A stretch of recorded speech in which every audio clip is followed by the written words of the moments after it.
Let's now turn to Jersey City, where police are mourning the loss of one of their own, a young officer gunned down in the line of duty. Police say that Melvin Santiago was shot and killed at the corner of Comingpaw Avenue and John F. Kennedy Boulevard this past Sunday at about 4 in the morning. Police say Santiago was only 23 years old, a rookie on the force. He had only worked on the force, in fact, for 7 months. Authorities say Lawrence Campbell, this man on the screen, was already wanted in a homicide investigation, and he fired shots into Santiago's patrol car. Police say the shooter carried out the senseless act by using a gun that he stole from a drugstore security guard who he attacked minutes earlier.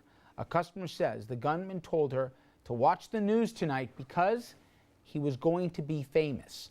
The young officer's mother is understandably distraught. Senseless. Senseless. A murderer.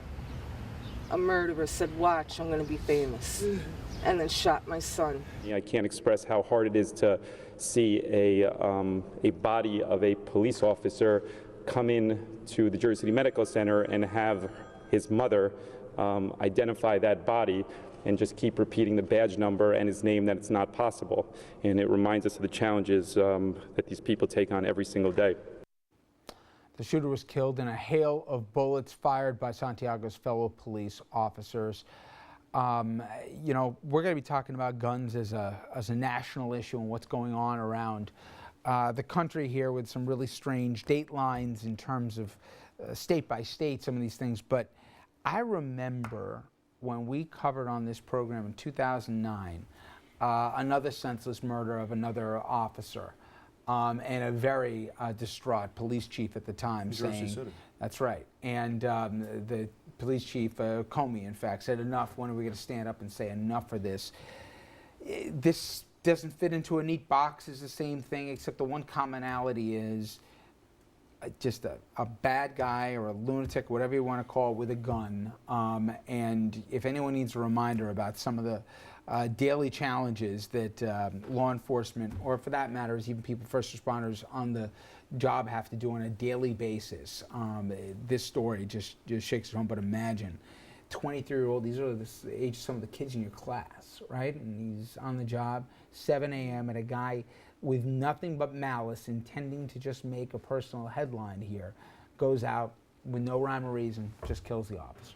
Yeah, no, I was just thinking the same thing. I have so many students who are criminal justice majors and go into the force, whether it's in, you know, Jersey City or New York City or Westchester County or Nassau or wherever it is, and they are, you know, 22, 23 when they start out, and they're, you know, so excited. It's been their dream. Many of them have parents who have been, you know, first responders of some sort, whether they are police officers or otherwise, and it's been a dream of theirs, and that's precisely what his picture reminds me of. And it really does tell you how, you know, the danger that these folks face, men and women, on a daily basis, and what guns. I mean, we saw over the holiday weekend the number of shootings in Chicago alone.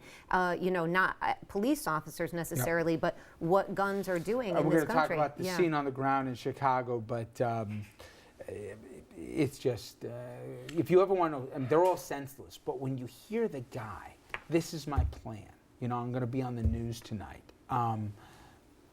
You just, there's a sense of not helplessness. It's like, where do you go from here?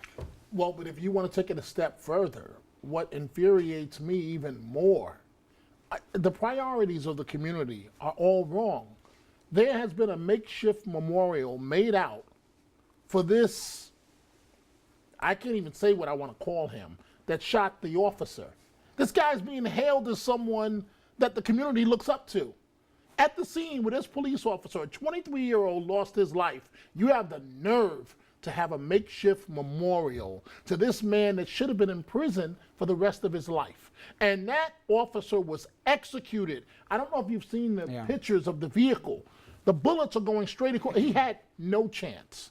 And the community is looking up to another thug life, to the guy that shot him. Some of the community, hopefully not most of it, but yeah. The part that gets me is that this guy made a rational decision at some point, that this is the step that I'm going to take. Somehow the events in his life led him to conclude that this was the course of action that he chose to take. And maybe I'm thinking too wide angle or too pie in the sky, but there is a problem of hope and hopelessness an come on, opportunity Andrew. in this Come country. on, No, come no, on, no. Andrew. It's- Come I'm on. not, I'm not Come saying that. on, I'm come not on. saying that even if he had opportunity or he Okay. had that hope, that he wouldn't have pursued this path that he did. Some people Okay. just are destined to go down and make the worst possible choices.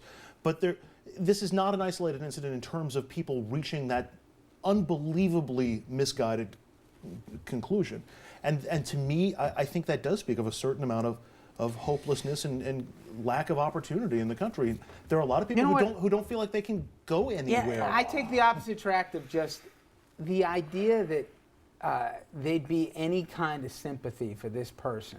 I have zero. I'm not being. I'm No, not, I'm I not hope saying that you doesn't- in that community with that makeshift memorial. I saw that too, and I wouldn't even be able to go there. I'm glad you did, but it's just anyway. You feel for this family. There's going to be obviously services for the young officer, and we'll cover it.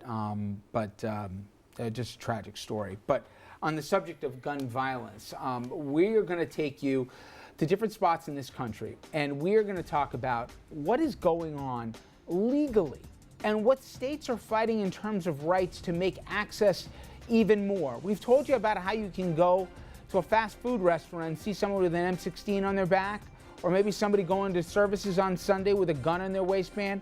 You will not believe what is going on around this country. You'll see anger in Chicago. You'll see just insanity in Alabama and South Carolina and other places. We'll talk about that after this.